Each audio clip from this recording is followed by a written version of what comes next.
I have two daughters. I know you have a son who's 9. Yes. We all sat and watched the Willoughbys, and I loved it so much. You're the mom, Helga? Yes, who loves to knit.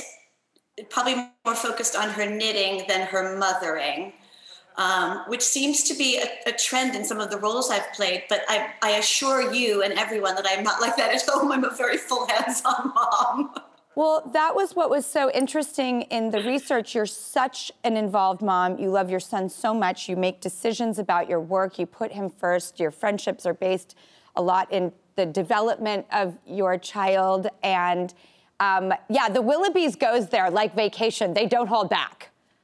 They don't hold back, but you know, my son actually loved the movie, and I was a little unsure when we first watched it, and he thought it was hilarious. I think he totally gets the heightened level that my characters exist on, and you could tell it's a movie that kids are going to like when my son watched it like 4 times through, and he doesn't do that for everything I'm in. Like some things he doesn't even want to come and watch or doesn't really care, but which is probably right and appropriate. But my kids do the same with me. Some of the things I do they really like, and some it's not connecting yet. But it was a really nice sign that he wanted to watch it a few days in a row over and over again, even when I wasn't home or in the room, which is a nice thing to hear. It's so well done. It's on Netflix. It's Maya Rudolph, Ricky Gervais, you know, Will Forte. It's such an extraordinary cast, and it's a really powerful movie. I love the message that it gives in the end, that love comes from the family you choose, not necessarily the family you were given. And I think that's a beautiful message that we could use more than ever in our world. It feels like a little indie of an animated film, really, to me, because it's very different tonally than a lot of the big animated movies that you see. But I think at the core, its message is so beautiful. And I got to work with one of my comic heroes very closely on this, which is Martin Short. He plays the father.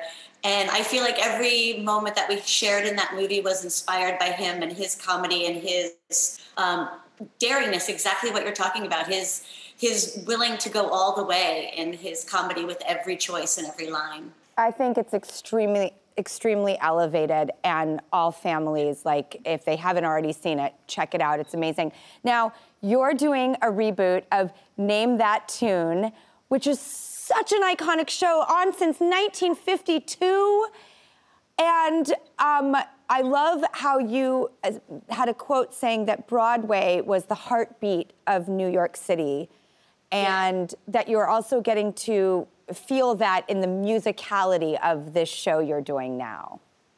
Absolutely. It was one of the reasons I really wanted to do this. At first, I thought it would just be a lot of fun.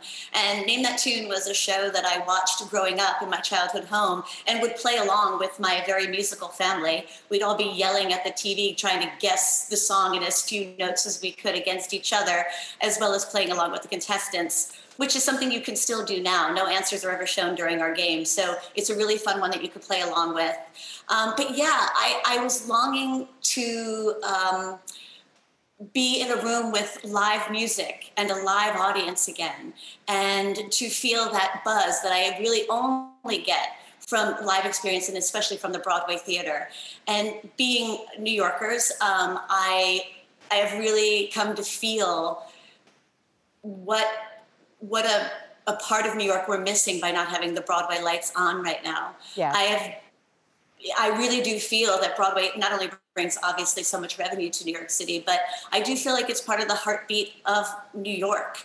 And it's going to be a little while till we're back singing and dancing and hoofing our taps on the stages of Broadway again. But I just sort of can't wait. And my heart is really at this moment going out to the entire community that makes a Broadway show. It is such a collaboration, every Broadway show that you work on.